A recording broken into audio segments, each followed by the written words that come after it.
Oh, look, Theo, the audience is here.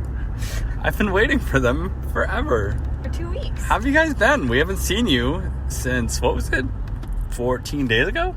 About that, yeah. 2 weeks ago? Yeah. It's April now. It is, yeah, actually. Yep, you know what that means. Does that mean it's going to rain a ton for the next couple weeks? Oh, that does happen.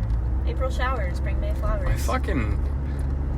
You know what's so funny is, like, I forgot this about myself until, like, this week.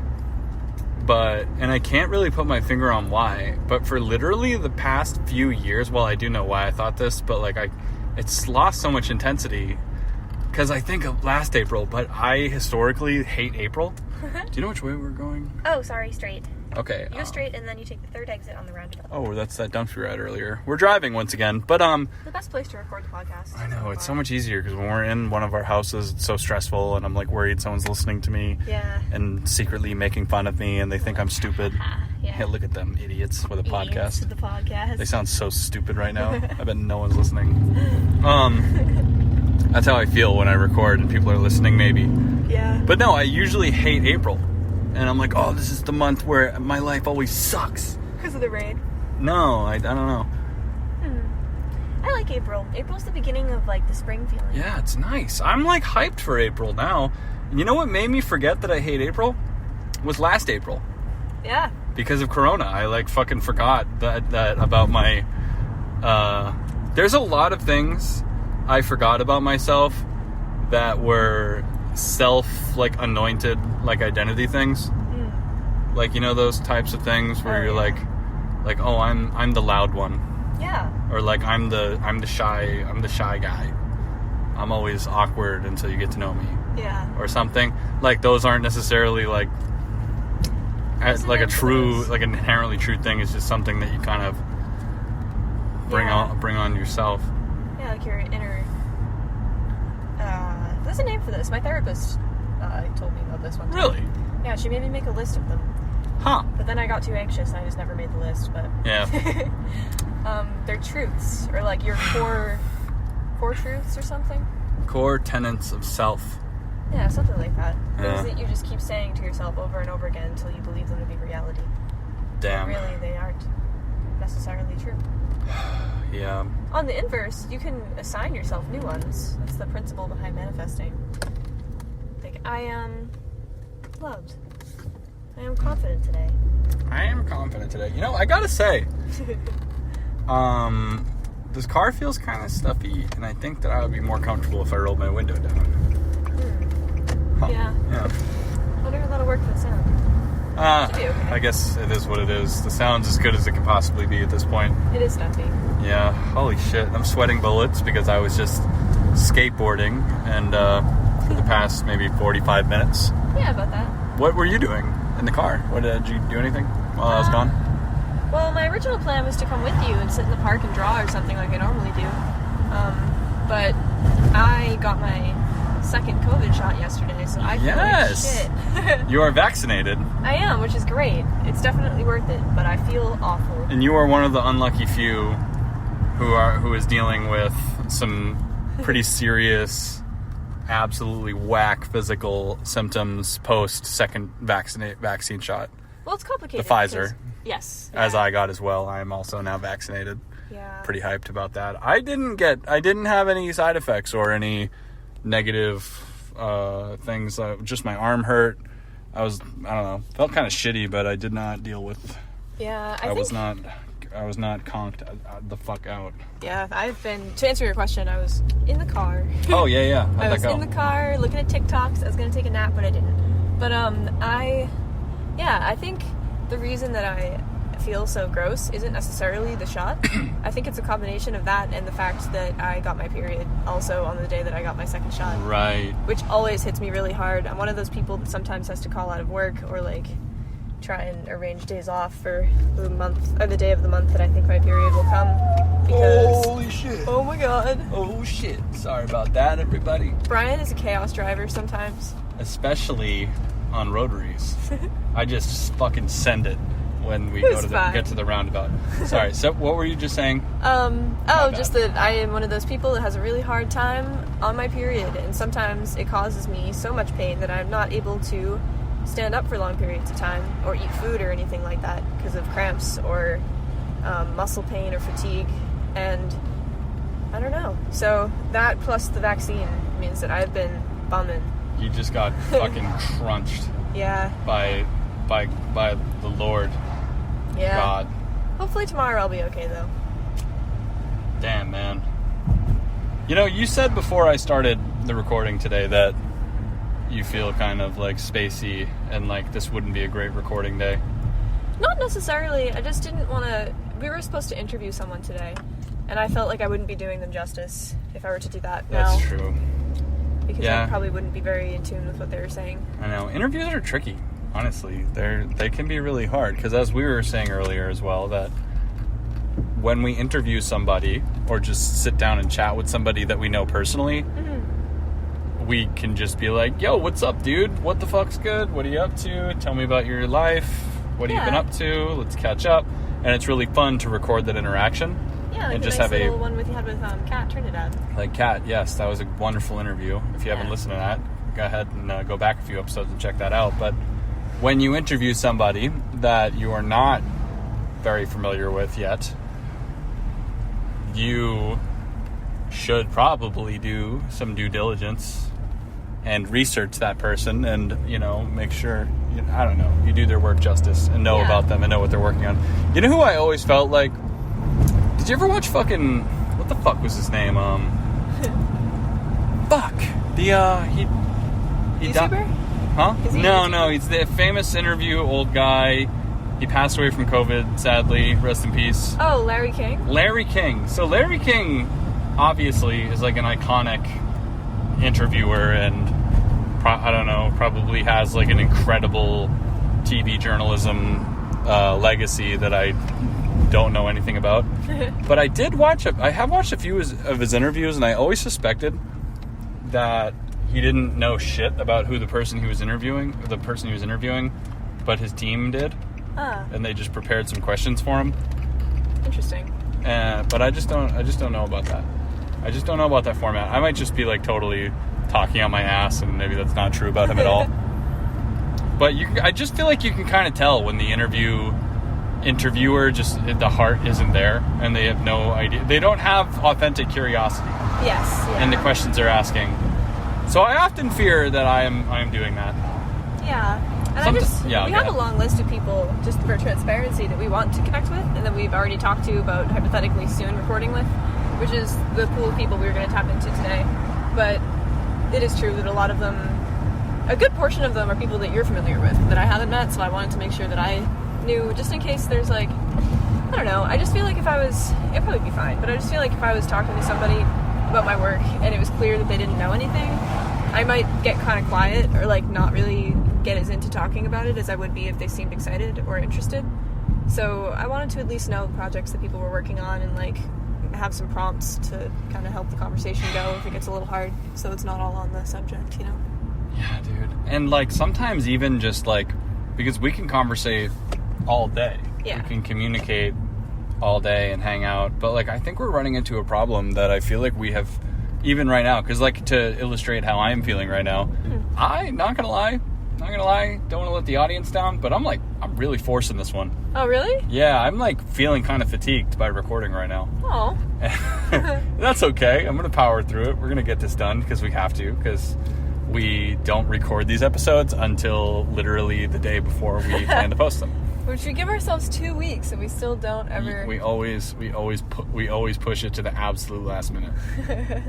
So that's what we're doing right now. So I'm powering through it because I care about this project very much. And you know what? Yeah. We're actually. Do I go straight here?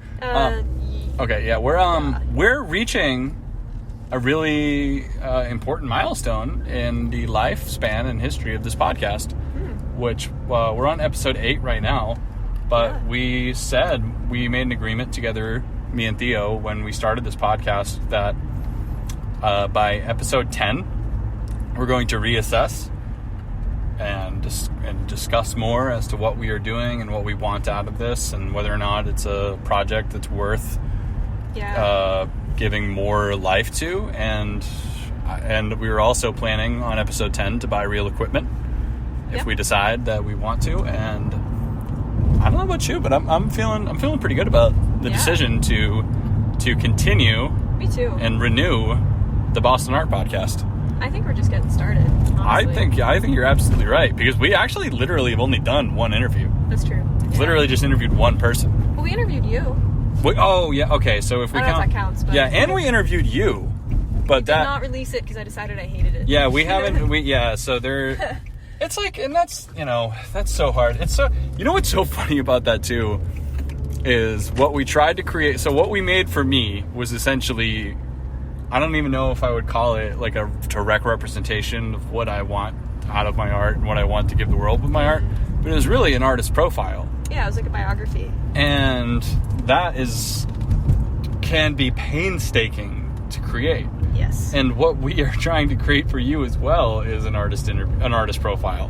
Which I think I'd be more capable of doing now. It's just... Really? I don't know if we talked about this in the podcast before, really, but maybe we have in, like, some small amount of detail, but I've been having a really hard time, or I was in the beginning, with even having a podcast at all, because I don't have a lot of experience with talking about my work, which is something that I obviously, like, if you asked me if I could talk about my work, of course the answer is yes. I feel very passionate about it. I, like, care about it very much, and I talk about art as a concept very much, and I'm really passionate about arts accessibility and arts education and, like, the museum field and making sure that everybody has access to the things that everybody should. But when it comes to talking about my own work and what I think or why I think it, I think I have a lot of self-consciousness sometimes, and I haven't really gotten past that yet. So, or I hadn't at the time, but now I don't feel that way as much anymore. Probably in part because I just did this with my artist talk also. It was essentially a autobiographical synopsis. Yeah, which is interesting because that club or institution, whatever, asked you to do that artist talk like fucking 6 months ago. Yeah. And I remember when you told me about that they had asked you to do that, and it's really funny in retrospect because it was like, oh, like that's awesome. That's like a really wonderful accolade and opportunity that you have. Thank you. Yeah, like so it was a cool thing back then. But looking back on it now and what that turned into for you is that ended up being like a very important catalyst for you, because that really made you took that really fucking seriously. Yeah. And that made you think really critically about what you want and who you are and what you want people to take away from, all of that. And you capitalized on that. And it's funny because it really made you more confident. You're taking this right. Oh, okay. I just wanted to see that campus for no reason. Oh, it's okay. It's pretty. We just drove through Boston College campus. It's like a castle. Near Chestnut Hill. Yeah, it does look very castle-like. Yeah, no, that's all true though. And I remember the day that I got that email. It was a person that follows me on Instagram. Uh-huh. His name is Christopher, and he is. Or Hello, they are. Christopher. Yes, they are the president of the Cal State Stanislaus Campus Queer Art Collaborative, or Queer Art Club. Wonderful. And they were a follower of mine on my Instagram for a little while, and reached out to me and asked if I would be a speaker for them. And I honestly, at first, I was like, did you imagine it's like the wrong fucking person? Like, I'm sure, I guess, but I was shocked that people wanted to hear that story, I guess, or hear any story. Just because, which feels like, I feel like I'm snitching on myself even saying this out loud. This is something you're not supposed to claim that you're insecure in public, but I don't know, I really felt that way. Then I remember we had a conversation in my kitchen, in my old apartment, and I was like, they want to pay me. Like, what the fuck should I ask them for? And I was going to be like, $100. Like, I don't know, I'll do it for free, sorry. Right. And you were like, I don't know, shoot high. And I did. And I ended up shooting lower than what is normal for a art talk, I guess, but I didn't know that. But I was psyched, and I'm still psyched. I'm very excited about that. Yeah, it's a really wonderful thing that you did. It was just so validating to realize that not only were they willing to listen to what I was talking about, but they were willing to pay for it. Like, I actually am an authority on my own work. You absolutely are. And literally, like, so we know that there are millions of people out there creating, but you know, there are some people out there creating that might have more to say, or have more interesting ideas, or more cutting edge things, or might have some more story to tell because they're a communicator and they want to they're an arts communicator effectively. But kind of like we were talking about what art hats you wear. Yeah, absolutely. A new art hat. that's a really wonderful way to look at it. But I think when somebody asks you to do an art talk, or you're asked to come on some slap together art podcast like this one or something, like, what you are being asked to do is you are being asked to enrich the audience you're speaking to. Yes. Because what do you do every time you listen to or consume any kind of media? Even media that's just like bullshit. That's just like, you know, whatever. Like when you're listening to something educational, cultural, something, I don't know, when you're literary, whatever it is, you're trying to add some dimension to the way you're thinking and to your life, and enrich yourself. And I don't know, it's like trying a new food intellectually. Yeah. And yeah, it's a good way. Food for thought. Food for thought. Food thoughts. That would be a funny podcast name for like a culinary conversational podcast. Food thoughts. Yeah, food thoughts. Somebody should make a podcast like ours, like this, where they're just talking about literally anything and nothing, but in the context of art, but doing that with food. I would listen to the shit out of that. They're probably, that definitely exists. Someone's out there doing that. Yeah. But yeah, no, and I think that, like, maybe there are some people out there that have more to say than others, but regardless, if you are an artist and you wish to be a communicator, you are an authority on your own work. Yeah. And just by talking about your work and who you are and where you come from, and, you know, your creative ideas and convictions, like, you're the only you. It's true. Even if your art isn't really, like, aesthetically outstanding or something that has never been seen on the human planet. Yeah. Like, you are the only person. You are the only Theo Earthworms that exists. That's true. In your spiritual, mental, and corporeal form. Yeah. So you are an authority on that specific experience. Yeah. And, like, I think too, like, I don't know. Anyway. Those are the things that I think when you go to, like... No, fuck, I'm just whizzing it's all right. around. Okay. Yeah, you're close. I think those are the things, too, I think we've talked about this in kind of a maybe pessimistic lens in the past, but when a museum is marketing a show, or, like, curators are putting together an exhibition, and they're looking at the artist's work, sometimes it is just technical skill, but most of the time not. Most of the time they're stitching together things from the artist's biography, or things from journals, or... like trying to get inside their head so that you can understand why they did what they did at the same time as seeing what they did.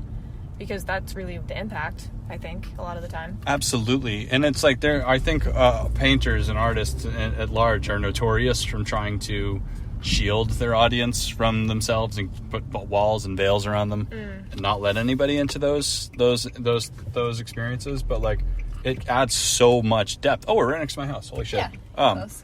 There's a simultaneous, like, desire to be known. If you're thinking about wanting your... like, what does wanting your work to be successful and making an impact on other people mean if you're not willing to be vulnerable in that way? Yeah, and there are some people... like, Andy Warhol, for example, was notoriously elusive about who he was. Yes. And his life experience and blah, blah, blah, whatever. But, like, even just... like, there was one thing I learned about his life that completely changed. Just, like, I learned that... I guess when he was really young, he had an older brother who was like a young adult when he was a kid, and I guess his mother had passed away or something. Oh. And his brother was taking care of him. And they didn't have a lot of money for food, and they probably didn't have much cooking skills, but his brother would make him fucking Campbell's soup out of the fucking soup cans. Oh, wow. Yeah, and that's what they would eat. And that was like what their dinner was when they were together. And that's why Well, that's the thing. He never said that's why. Yeah. But that's just something we know about him. And then he went on to... Maybe it was a coincidence, and he just had nothing to do with his life experience with Campbell's soup. Huh. But one of his most fucking iconic images that he ever created, and possibly one of the most iconic modernist fine art images that exists, is the Campbell's soup can. Yeah.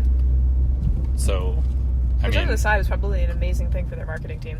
They probably loved that. Yeah, and not to mention, to Andy Warhol's credit, that it wasn't just a picture of a soup can either. He really drew that. Oh, wow. Like, that was a hand drawing that he made that was then reproduced in screen printing. Huh. Probably shouldn't do we want to park? I'm fucking starving. Do you want to get food? Kinda, yeah. What do you want to do for food? I'm gonna just fucking go to McDonald's. We'll go to McDonald's.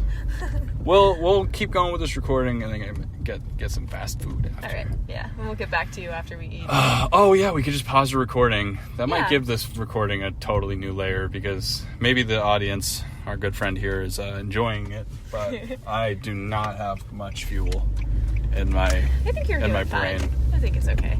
Yeah. You But are no. saying good points. Yeah. Thank you. I feel the same way, but sometimes it's just like that, and that's okay. Yeah. Oh, and what kind of like what we were talking about when we started talking about you doing that artist talk anyway. Oh, yeah. Is we were discussing how it actually can be very hard to not just to talk about your work, but talking about your work and being a person on this podcast. Yeah. Was difficult for you and difficult, for me as well, or us together in a different way. But Yeah. it's kind of funny because the real breakthrough for me and for both of us that we've talked about was there was part of us that really wanted to be, we want to be an authority we want to be experts. We want to know, like we wanted to present this very nicely and have a great production and be very smart and... Yeah, and we did get some feedback in the beginning, too, from a couple of people that were like, you should buy microphones, or you should interview more people. Like, when are you going to get serious, kind of? Oh, Which, are you talking about, like negative comments that we got? Negative or neutral. Like, I don't know. I think I took them negatively, but some of them weren't. I think the comments... microphone one wasn't intended negatively. Those kind of comments are fucking just... I think that's just, like, asshole shit. I kind of agree. It's like your own podcast. I don't know, dude. Like... But I think for me, I had a big issue in the beginning because I was like, I wanted to be an authority and I didn't want people to look at me and be like, you're 23, you're stupid, the things you're saying are dumb. But then I realized that's really the value of it. Like, yeah, and if they are stupid, fuck it. Yeah. Fuck it. I do not have... We've talked about this on one episode, but I have put in a extraordinary amount of stupid shit on the internet. I have too, really. Oh my god. Things that anyway, but... One thing, but I feel like the breakthrough that we kind of had together that was really scary was just being fucking vulnerable. Yes. And just literally just allowing this window into our lives and what we really think and how we really feel about these things, and not this I don't mean in a preachy way, but this kind of soapbox stage version Yes. of ourselves, and like... It's almost like, this is sort of not the same thing, but I know like a mannequin. Yeah. An effigy of self in audio form given to people that we already know, hoping that it will make them like us. Yeah, what and the also, fuck? I think it's inauthentic, too, to have that kind of formed opinion right away about something. Like, this isn't really the same, but I know we had a conversation that kind of stuck in my head. Or you said something to me that kind of stuck in my head one time a few weeks ago. So I was talking about... because I've been staying with my parents in my hometown because of a very long story. I don't know if I even talked about this in the podcast already, but I think I did. That my roommates got COVID and one of them got pneumonia. So Oh yeah. Yeah. Tough break. They're doing a lot better now, which is great. I guess she's home and recovering, but she's still in quarantine. So because of my job, I haven't been able to go home. But that means I've been able to go home, like to my hometown. And, oh yeah. Yeah, which has been interesting. It's been cool. Because I've been avoiding going there too much because of the pandemic, obviously. So it turned into a thing that needed to happen, and now I've been around my parents and my brother a lot more, which has been nice. Yeah. And with that has come a lot of just reflections about being a kid, being a teen, obviously, that I won't get into. But Yeah. it's because it's the first time that I've gone and stayed back at home since I moved when I was like 19, I think, other than like once or twice, like overnight or something. But this has been like a month now. So it's been nice in a lot of ways. But I think I was talking to you about it, and I don't remember what I said, but I said something that I was just reflecting on, or like that I had made peace with the idea of going home or something, and like that kind of like young adult rebellion feeling wasn't really there anymore. And you said something along the lines of like, it's meaningful to be able to understand those feelings.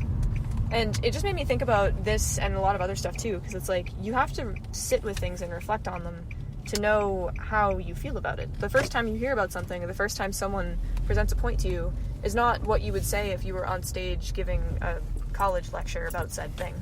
Like, that would be your refined, noted opinion. And this podcast is our initial reactions to interviews, to conversations with each other, to conversations with friends. Like, it is not supposed to be a final draft. It's like distilled water versus water from a river. Yes. We want to be that river water. Yeah. And I think I was holding myself to a standard. Stream. Yeah. I was holding myself to an Aquafina standard. Yeah. Or not even Aquafina. Like, we don't want to be a fucking... What is that shit I've seen on the shelf at fucking store? Baby water? You ever heard of baby water? Yeah. Like, what the hell is baby water? They put extra vitamins in it for babies. Oh, so it's actually more stuff. It's literally for babies, yeah. Okay. All right. It's like, I don't know, like prenatal vitamins or some shit. Not actually. That's like that's a different thing. That's for people creating babies. Yes. Maybe you drink baby water when you're having a baby. Maybe it's so you don't drink tap water and like kill your kid. I think tap water is okay. You fucking would. I fucking throw back tap water. You really do. I just sit right at the sink and just fucking... Your sink in Brighton. Just suck that shit down. Oh my god. That was the worst. Okay, Slurping it. Yes. We're off fucking topic right now. There is no topic. We should change the name of this podcast to... There's no fucking topic. This is a Boston Talk podcast. Yeah. Okay, anyway. Yeah, we were thinking about that because, like, it is true that this podcast is not just about art. Yeah. It really isn't. But, like, I think that's really special because we're just talking and everything we say is in the context of art. Yes. Without our control. Just because we're like that. Yes, because we are constantly thinking about art just because that's who we are. Well, art I use as a tool of understanding the rest of the world around me. That's why I like it. That's an interesting thing you just said. Actually, it's quite profound because I've thought of it like in the context of journaling, for example, as it's a physical manifestation of thought. Yeah. It's like cave paintings. Well, it's funny. I don't know if you've ever done this. You probably have. But actually, some of the work you've been doing lately is kind of similar to this. But there's a thing that I used to do in high school before I knew that I and all of my family have ADD or ADHD. And I would try to journal, and I would get caught up in my head trying to figure out what I wanted to say and just stop doing it because the thought process and figuring out, articulating what I wanted to write and getting it down on the page, it was happening too fast in my head when I was like 15 or 16 or whatever. So I would make journal art pages where I would just draw stuff and write little things in it. And just, it's like a collage kind of, but I drew all of it, and it was just kind of, I don't know. They were kind of helpful at the time. I stopped doing it for some reason, but looking back at my old sketchbooks, it's funny because it's like a journal entry, basically. I remember what I was talking about, but it's not necessarily, like, direct. No, I feel that we should really do a whole episode on journaling. Yeah, we should. I feel like this is an idea we've had before and maybe forgot about. That would be a fucking good episode. That would be on theme for today, even. Yeah, it would be. I would like to dedicate a little more. I'd like to chew on that a little more. And then maybe we could interview somebody about journaling. Are you a journaling artist? Are you an artist that exclusively, like, that is fucking excited by journaling? Or do you make art that is only in book form? Yeah. I met somebody whose art was books. Though it was book art objects. That's cool. Yeah. Or bullet journal people. Bullet journal people, hit us up. Yeah. But yeah, no, I think that's a really important way to journal because a problem I had in the past was I wanted to be very literary. I wanted to be flowy and nice and sound like the final draft of a book. Yeah. And that really prevented me from completing journal entries and processing things because I was self-editing before the thing was even complete, and it was just completely counterproductive. I think that's what I was just talking about too, like the same, like getting caught up in the words. Oh yeah, and it seemed like, but your solution to that also birthed a really cool visual narrative as well, which a lot of people do, and something I kind of work from as well, is like drawing things and writing little thought fragments and just little whatever's coming out, kind of like a fucking Basquiat painting. Yeah, actually. He's like, because like that's an interesting thing, because like you notice when a lot of you, I'm sure if you know who Basquiat is, you probably also know a lot of people who make work that looks exactly like Basquiat. No shade, whatever. But like, one thing that I've noticed is that a lot of people who tried, if you sit there and you say, I'm going to make a work influenced by Basquiat, what you will inevitably do is you'll write a random word.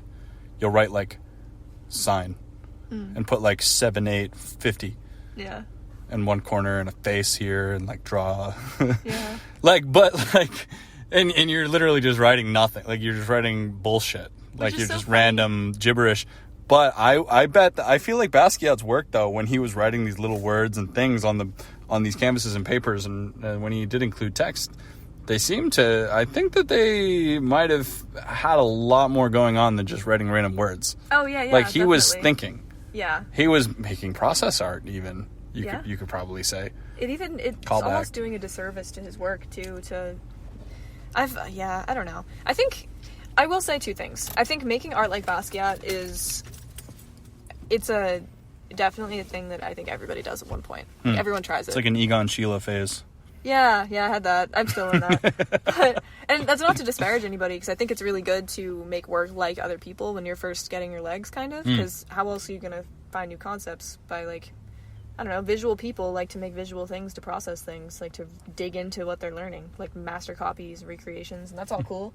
But if that becomes your main shtick, not even getting into the part that he was a, like, young black male, and a lot of his work was about that, so that's not, I don't know, he did make gets a little lot of work sticky about there, race. kind of copying his style, but I think it's kind of doing a disservice to the idea, because he wasn't just slapping shit together, you know? That's something that a lot of people don't know about Basquiat too, is that when you would listen to interviews with him and listen to talks with him and stuff, like, they branded him in a lot of ways, and still do, as this like street hip hop graffiti guy, like running in the night and the whatever. Like, I don't know. They just made him sound all cool and shit. But when you listen to him talk, he was actually very intellectual and was really well read and was referencing literature and things that he studied. Like he was cool. Just as much of an artist as anyone else in the lineage of fine artists and painters and stuff, you know. But I think that, like, I'm sure that there is some, like, a lot with race playing into that.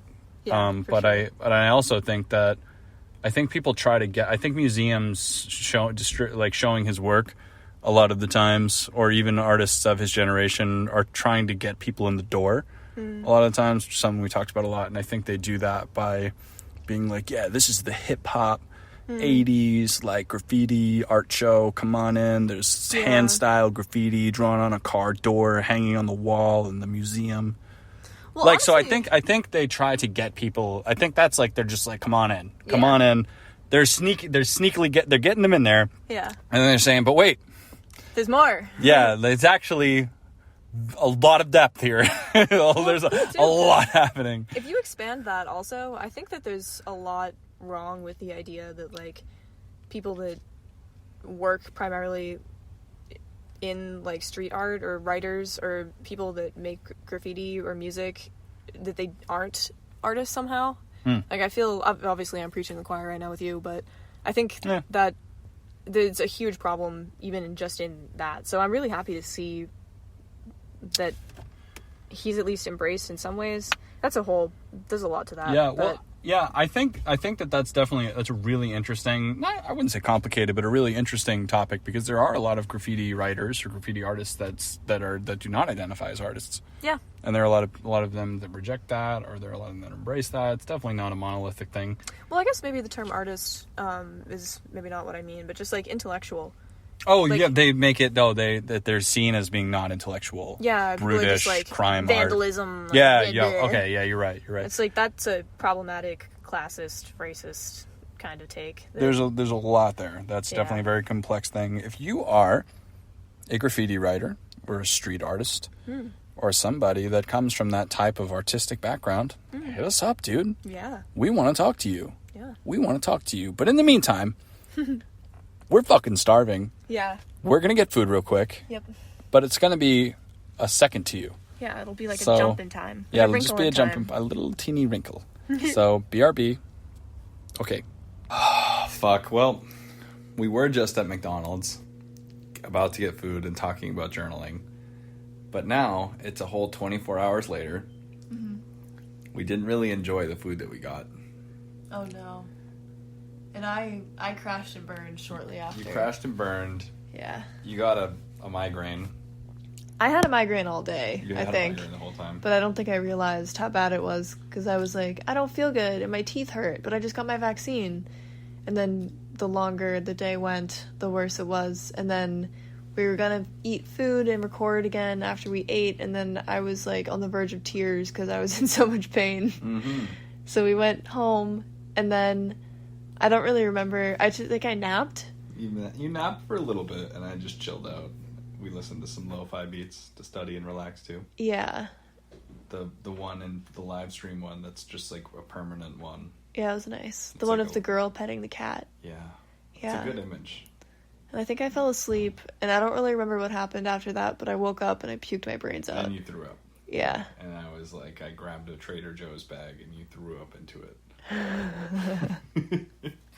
Yeah. Do you think it's bad to eat chips while podcasting?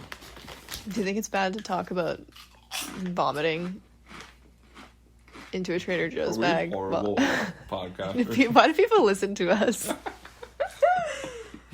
So then after that, I was like, I'm dying, and I think I drank Emergency. You gave me electrolytes. You took a shower and then you drank Emergency. I don't fucking remember. And then I went on the back porch, and I was gonna just smoke a joint and go to bed, and I did it for like 2 seconds. And Brian's roommate was home, the one who has a window facing off to the balcony. Mm-hmm. And their light was on and their window was open, so I was like, gotta be quiet, and I was trying to quietly smoke, and then I puked again off the back of the porch. The second floor balcony. And then his bedroom window light turned on. Oh, what? Oh. Yeah. Probably hurt you. Definitely.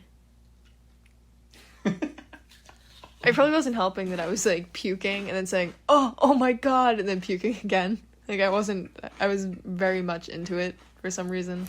It was a rough time. Anyway, you don't need these details. I felt like shit. I feel better now. Get vaccinated. Yeah, man. What a week it's been. Seriously. What a year it's been. Yeah, holy shit. We should do a COVID retrospective. Well, a COVID retrospective would be, in part, our letter project episode, which we've been talking about doing. We do have to do that. But you know what would be really funny? Maybe we could do a little bit of writing preparation for this. Yes.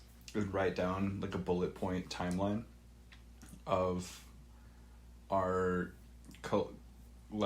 mutual corona experience as it relates to us. Like, oh, and that this is the night that we did those collaborative pastel drawings, and then then on this night we saw that man get beaten with a bicycle in the Esplanade. Oh yeah, forgot about that. That was a fucking crazy night. Yeah. It was a hot summer's evening, probably in August. No, you know what was crazy about that? That was really, really weird. Beautiful cityscape Esplanade walk. It was a guy who had been walking up and down the Esplanade talking to himself. Oh yeah. And he was just on a vibe. He was in a poor state of mind, probably. And then a random, like, Back Bay looking jogger man just went up to him and started fucking yelling at him. Like, he was the aggressor. Yeah. And then was, like, mad when that wasn't a good move. And I don't remember whose bike it was, but yeah. Anyway, that's just a tangent. But the guy picked up a mountain bike. Like a whole ass mountain bike. Well, so they started fist fighting. They were fucking punching each other in the fucking face, fighting right on the Esplanade. Also, just as a side, we were sitting by the Esplanade talking about, like, life. I think I was having a meltdown about thinking I didn't have an art aesthetic, actually. Yeah, you totally were. You were like, I'm not a real artist, I suck. And you were like, shut up. And I was like, why are you invalidating me? And we were like on the verge of getting into a fight. And then, and then the guys started fighting. And this is like 50 feet away from us, just like a few benches down. And you were like, we need to leave, and I didn't want to leave. Before that, they were fighting, and we were just watching them fight, like taking in the spectacle. But then the guy picked up the mountain bike. Yeah, that was fucked. And was swinging the bike and hitting the guy with a bike. The jogger guy did that, right? Really? I thought it was like the crazy guy, the shirtless guy, was hitting the jogger guy with the bike. I think they were both crazy guys. Yeah, that's definitely fair. I don't know. Wow. What a night that was. Yeah. That was fun. I enjoyed the Esplanade. I really like the Esplanade up at that point where it's like before the Hatchell area, where it's like you're not totally in the city yet, and there's just geese everywhere, and it's a little bit like kind of muddy and tree-like. It's because it kind of makes me wonder what the city of Boston was like the ecosystem and climate here and all that before people had excavated and built here. Yeah. You know what I mean? Like, I guess it, like, because when you stand there, you're in the city, but you feel like you're in some kind of gross swamp where you're getting bit by mosquitoes and there's, like, goose shit and, like, trees and I wonder if the geese were here. All over it. I wonder if you could flash to that time in, like, fucking 1500. Like, if there were really geese on that part of the Esplanade, or if they're here because it's a river now. Dude, that is such a fucking interesting question. Where, like, are those bastard Boston geese? Have they been here the whole time? Are they also colonial? Or are they native to North America? Well, because there's a Canadian goose. Also, like, as like an aside, as a different type of goose. What kind of goose are Boston geese? I don't know what they are specifically. I know they're different than Canadian geese. I know them as Fenway geese. I think the only problem with that is that, or the part that makes me think that they may not be native to North America is because of the history of colonial people just bringing fucking different animals here. Why did they do that? Like, I'm pretty sure the Spanish colonial settlers brought horses to North America. I'm pretty sure fucking, like, really? Cattle. Yeah. Horses I don't think we're native to here. I learned that one time. All of them? We didn't have plains horses?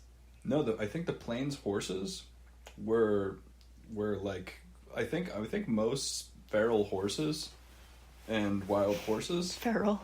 Well, I don't know.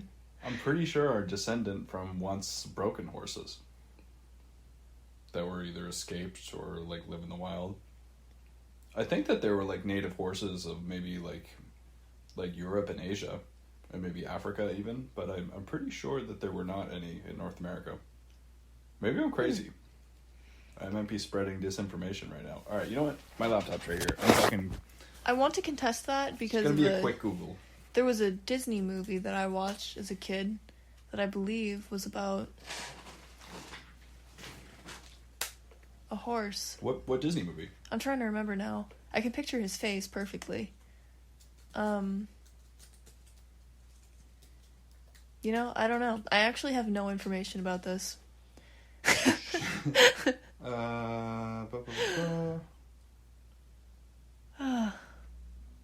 But yeah, no, a timeline of No, I guess there was native horses in North America. I was wrong, but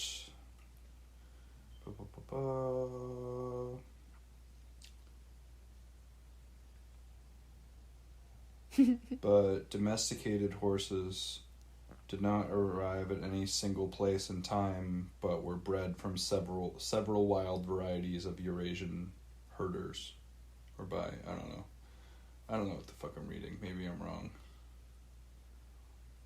Fuck. I thought I was right because I read about the Native American people of the plains, like, just fucking came across horses and they didn't always have them, but they came across them because of colonial Spanish people. Maybe it was a certain breed of horses. Or it could have been that specific tribe maybe didn't have horses for some reason. We're not a history podcast.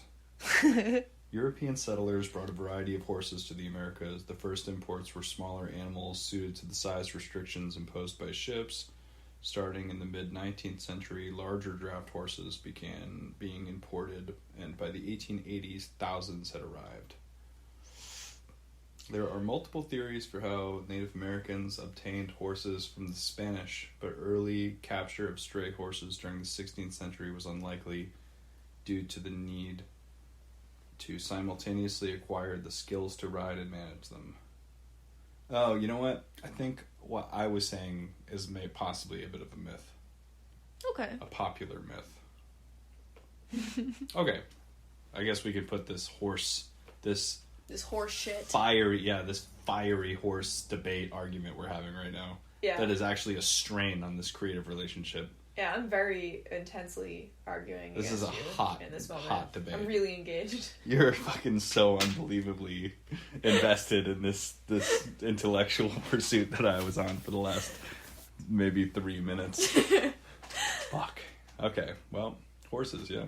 Yeah, though, I think to touch back on our original point, I think a timeline of... Oh, yeah. You're really eating Cape Cod chips. I'm good with Oh, my God. Oh, my God. Yeah, no, I think a timeline of what has happened last year would be really interesting. Also, to touch on maybe a broader scope, we were talking about journals and comparing timelines, life timelines, right before we started recording, and we were talking about that last time too. Yeah. Yeah. Like we were saying, I was just looking through a journal that I have that spans from 2013 to 2014-ish, which is, I must have been 16 to 17. I was like 17, 18 in 2013, I think. Yeah, that makes sense. You're probably 18, 19. You were born in 95. I was like 18, 19 in like 2015.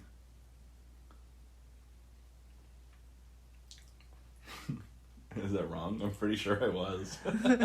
Like I fucking think I was. Break open the laptop again. Oh my God. I gotta do some calculator app. Calculator. Oh my God. I don't know what I'm talking about at this point. No one does. I'm just kidding. Oh, it says according. Never mind. Yes, we're right.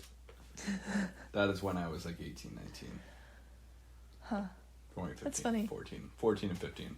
It's really funny because it doesn't feel like we have an age gap at all because we're 23 and 25. But if we met each other then, it would have felt so different. Yeah, probably. Yeah. Oh, fuck life. Fuck that time. Yeah. I like look back on some maybe like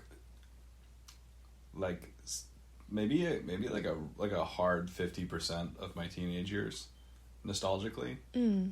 But the possibly either half or the greater majority of times were like very either just insufferably boring and unmemorable or absolutely like horrible. Yeah. Either on two extremes, either horribly embarrassing or horribly like just literally traumatic. Yeah.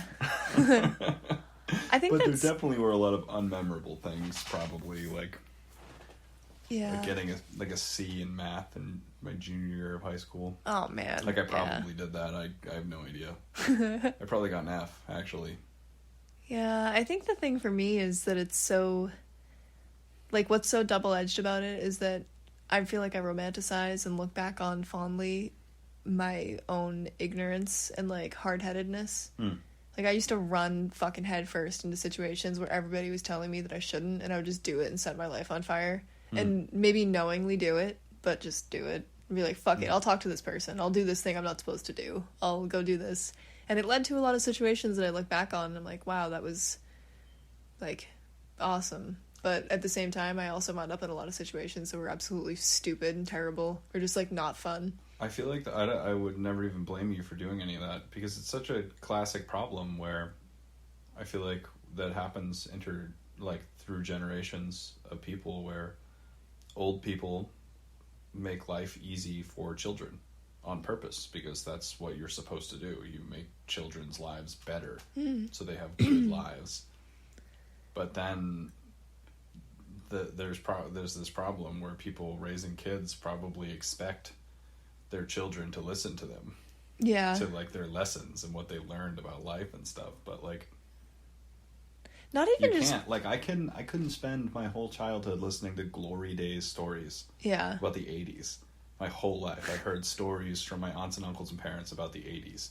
And how crazy it was. And cocaine. And dating. And bar fights. And, like, that's all the stories I grew up on. Yeah. But then they expected me not to want to do that stuff. Yeah. As if I should know better. And I should be straight-laced. And I should know what the right thing to do is. But they only know what they only have their heads on straight because they weathered those storms and went through those things. Like, my dad is an alcoholic in recovery. Mm-hmm. He quit drinking, like, before I could remember. But, like, that literally, and like right now, he's, like, works 1 million hours a week on purpose. He literally doesn't have to. Yeah. Like, he's just this, like, super hardcore, like, work. Like, non-sentimental... That, you know, but, like, he could never have been like that. Yeah. Unless he experienced those bad things. If he just had it easy his whole life and listened to his parents, probably, who were fucking raised in the 30s. Yeah. Yeah. I don't know. That's nuts, actually, to think about. Well, maybe my 40s, maybe. But, anyway. I don't even know if I meant, like... That was a bit of a tangent. Who cares? No, it's okay. That is part of what I meant, but I don't even necessarily mean that I was talking about defying my parents so much, because I wasn't really the kind of kid that did that for some reason. I just always, like, my parents told me to do something, I kind of just did it most of the time. But I would sort of sneakily figure out how to do things without telling them I was doing it, so they wouldn't tell me not to. So I wasn't really defying them, I just was doing it on the down low. You were a bit more clever. I guess, maybe. I don't know. Or more stupid. But... I mean more like doing the things that my friends thought that I wouldn't do, you know, just to be the one who did, which is the fastest way to, I don't know, if your 15-year-old friends think it's a bad idea and you run headfirst into it with no knowledge beforehand, it's probably a bad idea. Wait, what was the last sentence you said? I said if your 15-year-old friends think it's a bad idea and you run into it with no knowledge of the situation, it's probably not a great idea. Then again, though, on the flip side of that, though, I feel like some regrets I have are things I have some regrets where there are things that I didn't do that I wish I did. And some of those times is because I thought something was a bad idea or it was scary or it was uncouth or something. Yeah. You know what I mean? I have been in that position. That was my philosophy when I was younger. And I guess I still, to a degree, feel this way, but I took it to an extreme then. How could you not have? Just like, if I want to do something, I'm going to do it, because if I decide not to do it for reasons that aren't my own, I will always regret it. And if I make a mistake because I believed in making the mistake, then it's my mistake, and I can live with that. And I have PTSD now. But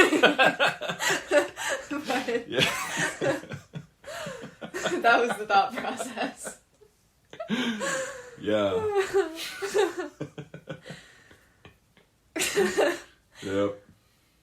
Damn. What a dumb motherfucker I was. But yeah, I love reading those journals now. Yep. Oh, wow. And if I could travel back in time and anonymously talk to 15-year-old me, I would have told myself to go fuck myself anyway. So, whatever. If I could time travel to 15-year-old me, I would kidnap him. And put him in an orphanage and fucking... Would that Austria. make your life better? In Austria. No, I wouldn't do any of that. Oh my god. Oh my god, what a disaster. 15-year-old me probably wouldn't even talk to 23-year-old me. No. I would have thought I was a poser. Yeah, it would really depend on the context for me, because I hated old people and didn't listen to anybody, but simultaneously, like, worshipped people that were older than me. Same, actually. And listen, you know what I mean? And, like, secret, you know what I mean? And anyway, Yeah. You know how it is. But because there were literally, I'm, like, such a fucking weirdo. Like, this is, like, something that I, like, try not to think like, but I still do.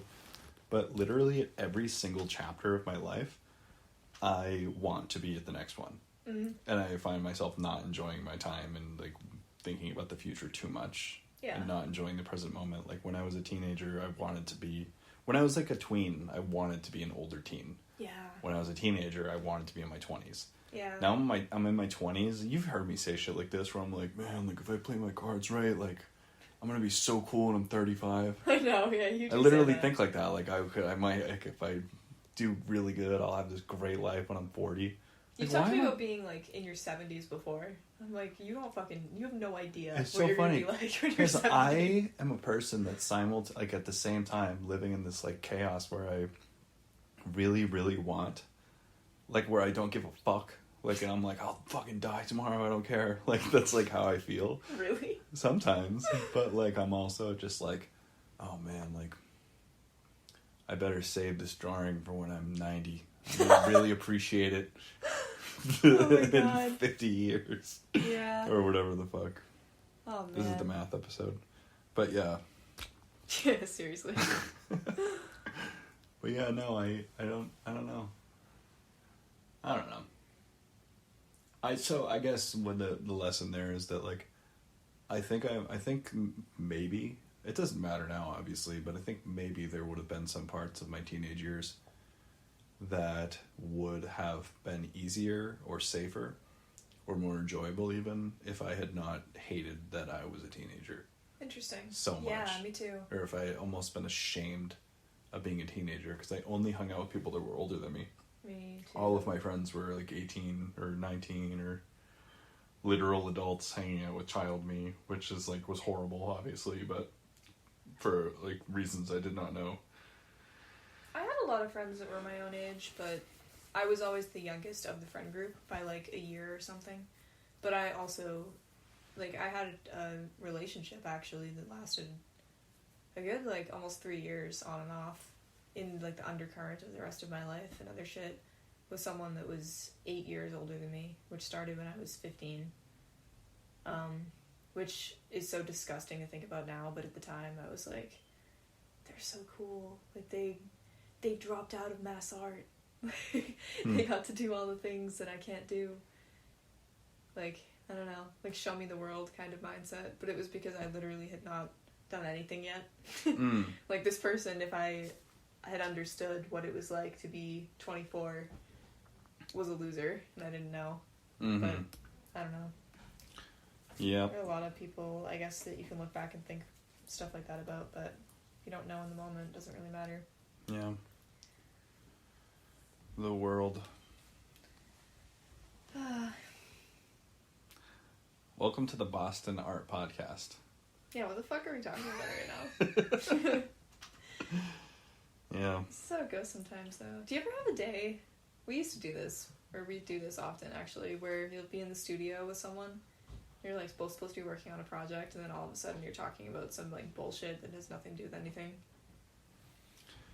Yeah. I feel like when you're reflecting, things connect, even if they don't. Wait, what? What? What did you say? I said sometimes when you're reflecting, things feel like they connect, even if they don't. Yeah. Is that what they call waxing poetic? Possibly. Is that what that phrase means? I like that. Sure. You can say that about me. I think using the phrase waxing to describe anything that isn't the moon feels pretty cool. Unless you're talking about, like, waxing something in, like, a completely literal way. Like wax on, wax off. Yeah, that's not very romantic. Or, like, waxing your eyebrows. Yeah. Shit, man. Talking about teenage years and, like, the past and all that is, like, so weird, too, because, like, I just don't, like, I'm now realizing as we record this actually really helps whenever I feel wicked awkward recording, because I, like, feel, like, weird right now, like, I want to shut the recording off. Yeah.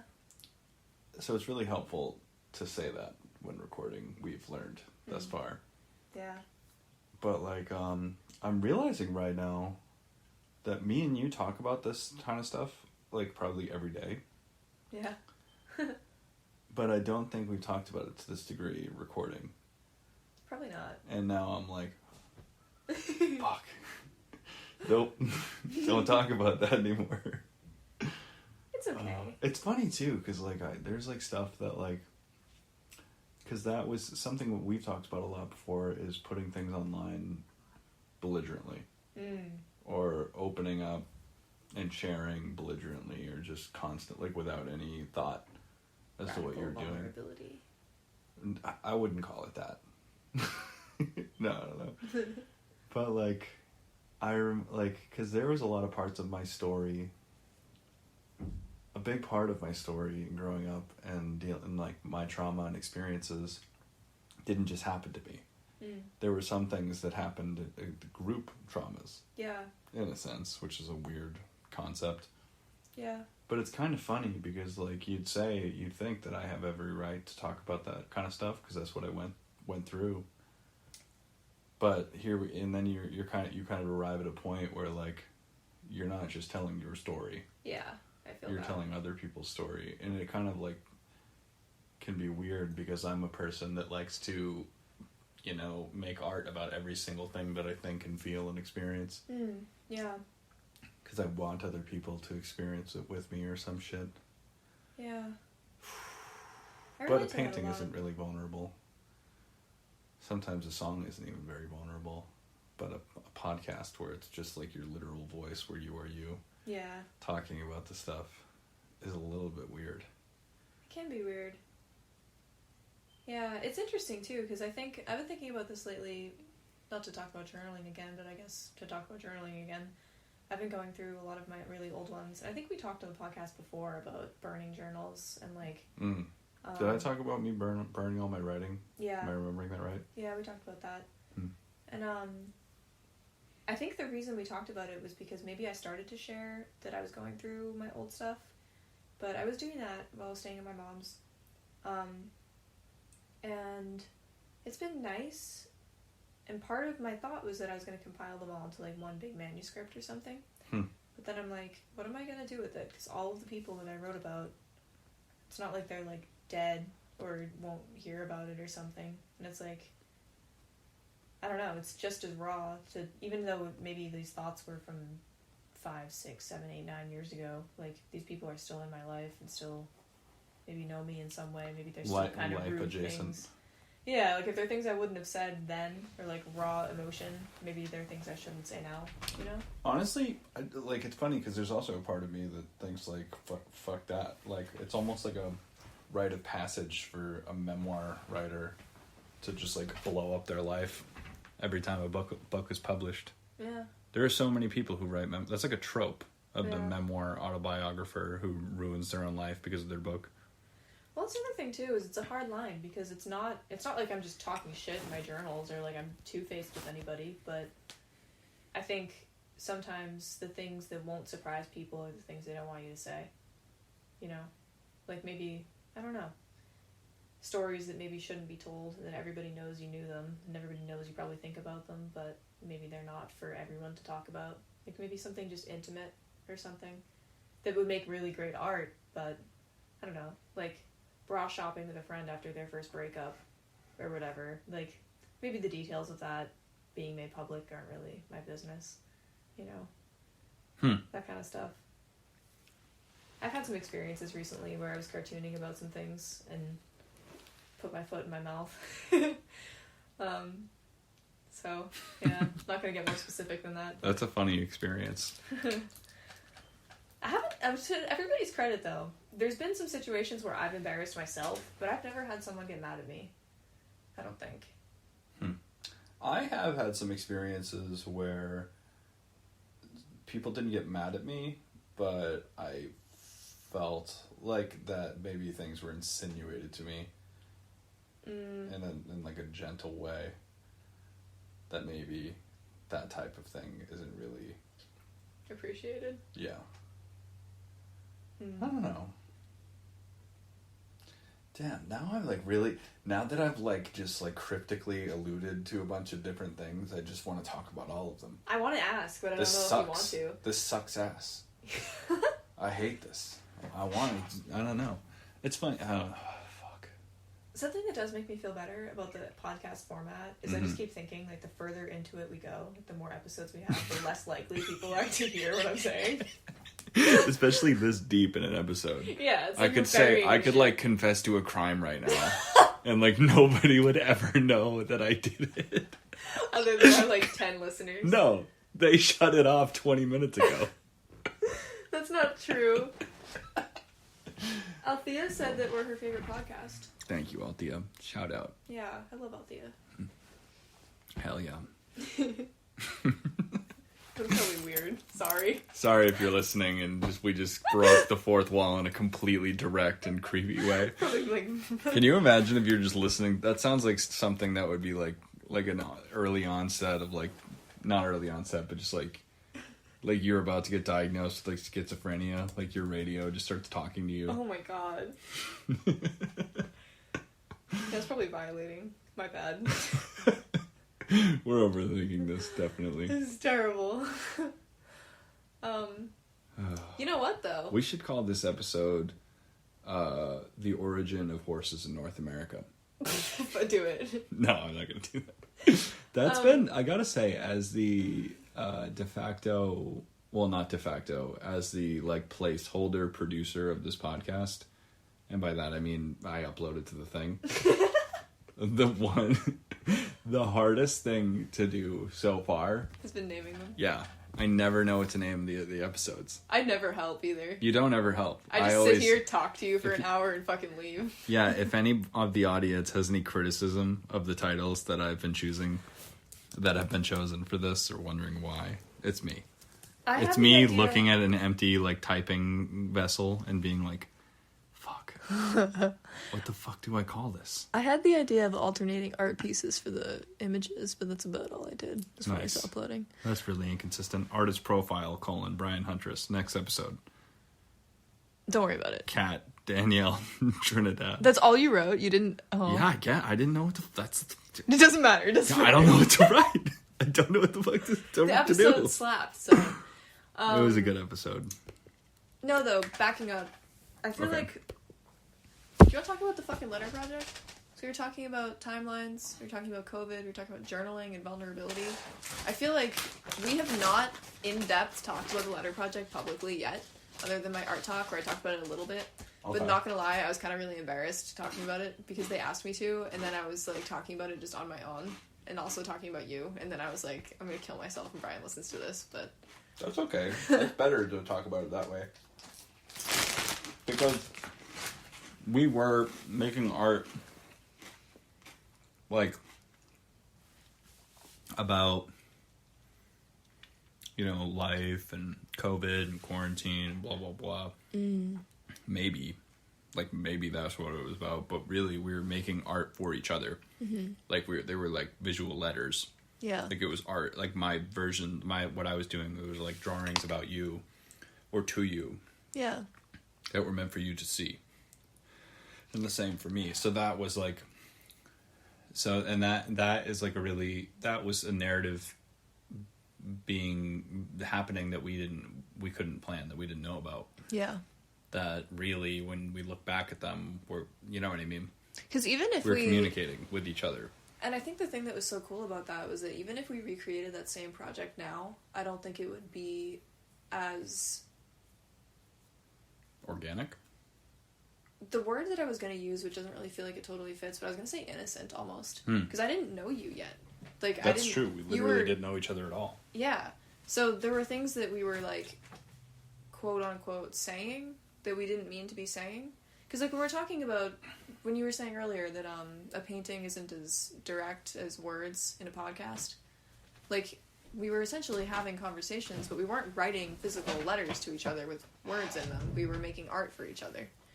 And I think looking at those in retrospect, knowing what ended up happening in a lot of different ways, but also in our own personal relationship, it makes more sense than it did when I received them, Yeah. And it's also funny talking about vulnerability to think about the fact that we're going to be publishing the full series soon.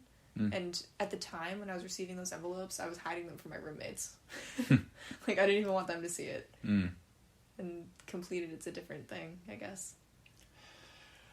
And the tentative proof of the book isn't even all the drawings. Yeah. Literally isn't all of them. Yeah. It would be a much larger book if it was. Yeah.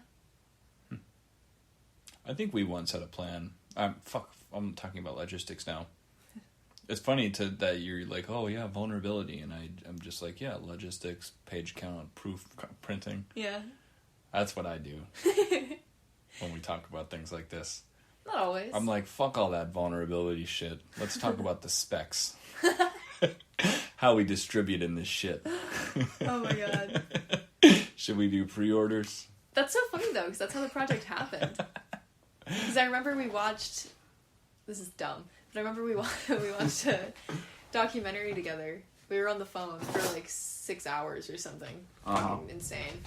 And we watched the Marina Abramovic documentary, which we talked about already. The artist is present. Yeah. And then we got off the phone and you asked me, do you want to make art with me? And I was like, yeah. Is that what happened? Yeah. That's what you said. And I got super embarrassed and you were like, okay. And you opened a Google Doc and you're like, what are we going to do? Specs. Yeah. And then we started it the next day. Yeah, we did, didn't we? Yeah. We had so many other ideas for projects, too. We literally had a list of ideas. I literally have access to... Oh, I, just typed in my password when my shit was already open. I literally have that list. I could pull it up.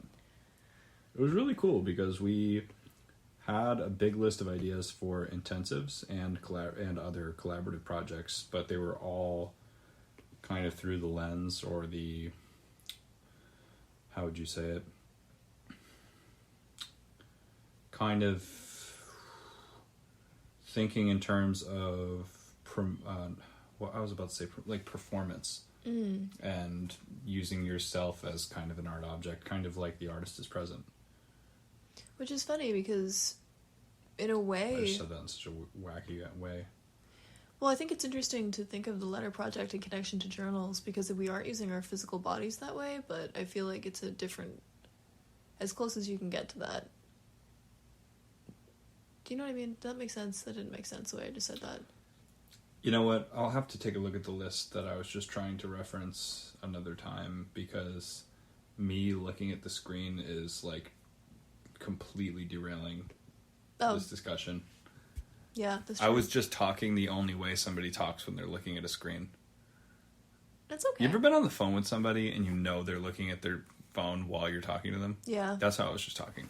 That's the worst, isn't it? Yeah, it kind of is, yeah. You do that to me all the time. You do that to me all the time. I'm just kidding. No, we don't really talk on the phone that much. Because we just hang always out. at your house. Yeah. I thought you were going to tell me that I should leave today when you were like, how many days have you been in my house? And you were like, I want to go to Plymouth. And I was like, oh, both of us? And you're like, yeah. Wait, what? Is that what I said? Yeah. I didn't say that. Were you kicking me out of your house and then backed out of it? No, I wasn't. I puked off your back porch. No, I was thinking that you should go home last night because I thought you would still be sick today. Oh, that makes sense. And I was like, dude, like if you're, you should just go to your own, like with your own things. A place, you can only be sick somewhere you can just comfortably wash your face and like lay down. Well, I can't go to my apartment anyway. I meant to the place you are currently residing, where your cat is. That's true. I miss and my your cat. Things. That's all I meant. That maybe it would be good, but since you're not sick, it's cool. Yeah. You have a few days off? No. I have tomorrow off. That's nice. Yeah. Any plans? We're going to Plymouth. Or I am anyway. You can come if you want. Are you second? Is this a second-hand invitation? I thought we Are you only saying that because you just brought it up? No, I thought that we talked about it earlier. I know, I'm just fucking around. Sorry. I think somewhere in your heart and soul you knew that I was just being an asshole. Yeah, usually. Okay. I'm not. I'm just kidding. I know. Sorry. I was just being an asshole as well. You're not an asshole. Again. Don't say that about yourself. Whatever. Whatever, dude. Ugh. So what do we do now? Do we keep casting? That's a shitty way to refer to podcasting. I don't know. Potting. You don't want to talk about the projects anymore? Oh my god, yeah, fuck. What were we just talking about? I lost that thread. That's okay. A while ago.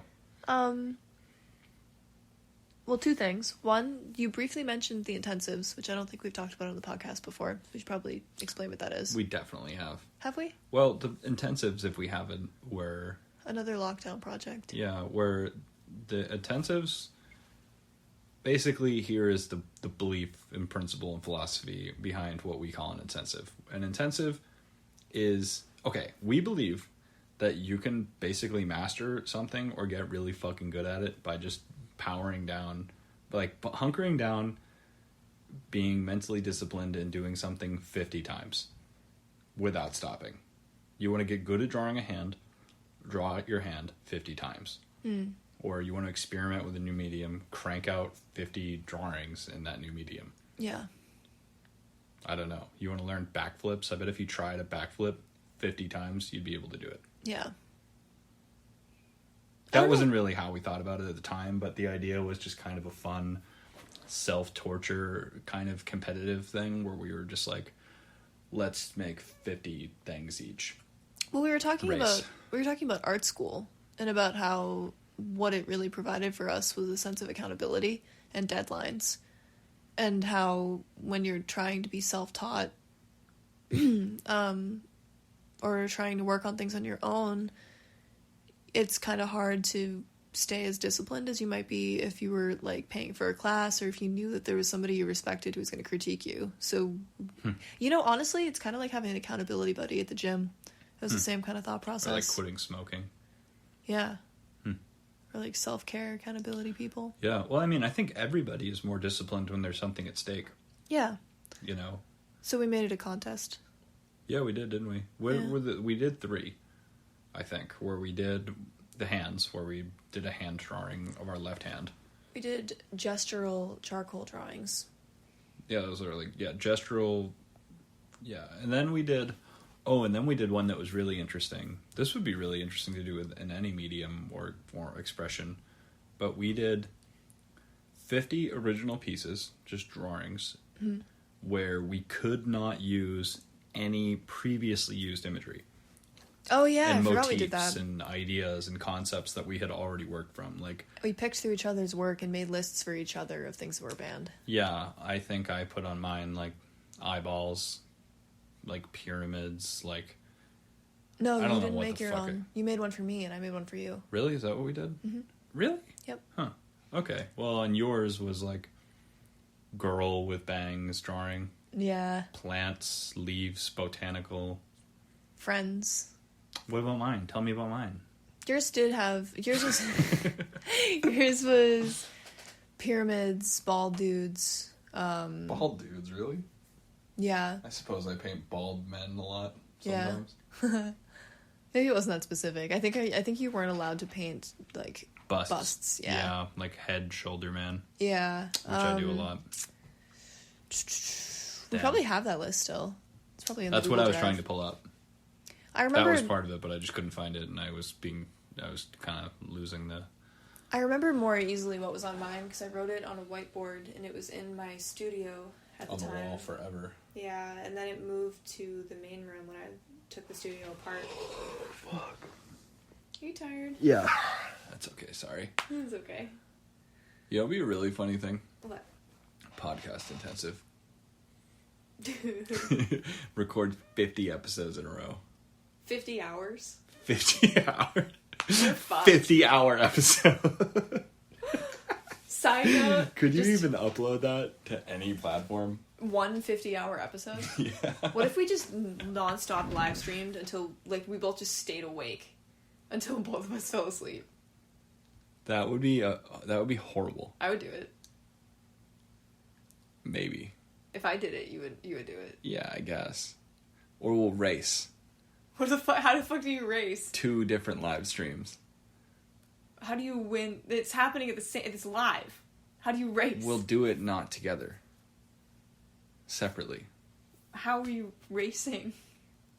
Well, it's an endurance challenge. To see who can live stream the longest? Yeah, I changed it. We're going to see who can live stream the longest. I changed the idea. Just like a live stream competitive marathon. You're fucked. I don't want to do that. I don't either. It would fucking suck. We'd both be alone talking to nothing for like fucking 40 hours. No, it wouldn't. It would be like 30 minutes. And we'd be like, literally, fuck this. I don't know, maybe not. I remember with the hand intensive, what happened, which is so funny for both of us, actually, in retrospect. An early example of our dynamic. But we didn't... We didn't. One thing that we did whenever we did the project is when we were doing the intensives of the letter project, we didn't talk about that project until we had finished. We weren't allowed to. That was one rule that we had. The letter project exchanges? Yeah. We talked about it, but not about what we were doing. But the intensives, we didn't talk about what we were working on. Or, like, we just asked, like, how far along are you or something. And I remember I was getting really hung up on mine because I also had a different lockdown situation than you, because I was staying with roommates, one of whom was my brother, and we were, like, hanging out and drinking and stuff a lot. So I was, like, I was juggling some shit. You couldn't work on your art because you were hanging out and drinking. I was busy. So you had a little more free time. But I also was getting really caught up on detailing and over-detailing and, like, really getting into all of my hand drawings and trying to make them perfect and not gestural. And I remember I was talking to you, and I think I didn't talk to you for, like, 12 hours. And then I hit you up, and I was like, hey, what are you doing? And you're like, I was working on the hand drawings. I did fucking 40 of them already. And I was like, what the fuck? And I was so mad at you, and I literally quit. I did, like, 17 of them and stopped. I wasn't going to say it. I wasn't going to bring that up. I got so mad. I'm just messing with you. That's why we switched to the one where you could only do new content. Yeah. Because I hadn't loosened up in a long time. Well, I was using all reference images. We were also using ink and watercolor for that one. True, which at the time was my thing. Oh, fuck. Why am I fucking crashing right now? Probably because it's like 1 a.m. or some shit. I don't even know what time it is right now. It doesn't say? The recording says we started it yesterday, so... Oh, it's 12:30. Oh. I don't know. What do you think? I don't have any thoughts. What is this paint? Fuck. All right. No. Bye, guys. Is it bye time? It can be bye time. Oh, man. This has been a chaos episode. It's been a pretty good one. I think if I wasn't me, I'd listen to this podcast. Yeah. Wait, what? Like if you weren't on the podcast? Or if you were a totally different person that would listen to this podcast, you would listen to this podcast? The second one. If I was a different human being than I currently am, and this current person that I am existed still, I would listen to me. Oh my god. I don't know what I would do ever. I'm tired too now. I haven't eaten yet. I got to work at 10. I didn't eat. Just don't. You don't need it. Sorry. I literally have an eating disorder. I'm just kidding. Sorry. I'm sorry. I love you. I love you too. Sorry. That was Fuck real. it. Just don't eat. Shut up. All right. You don't fucking need it. I'm taking the podcast away from you now. We're done. This episode's over. All right. We're going to wrap this one up. This has been the Boston Was Art. that triggering? Should we cut that out? I don't give a shit. It's probably okay. You mean like for somebody else? Yeah. I know. I'm sure it was okay. I don't know. I don't think it was a big deal. Sorry. Don't worry about it. It's okay. We're just chilling. All right. Thank you guys for listening. We'll see you guys. Puts podcast voice back on. I'm wearing my podcast voice now. We'll see. We'll see you guys in a little while, and we're gonna look out for your messages, and we're also waiting for journaling artists and graffiti artists to reach out to us. I remember that. Yeah. So, or if you're anybody else and you think that you'd have a lot of fun talking to us, yeah, hit us up. We'll fucking put you on here. We don't give a shit. We're incredibly open-minded. Yeah. About what is and isn't art. Yeah. That we are. All right, guys. Authorities on the subject. Yeah. All right, guys. Thank you very much for listening. Have a great time doing your thing. I'm just going to stop the recording. Just shut up. All right, bye.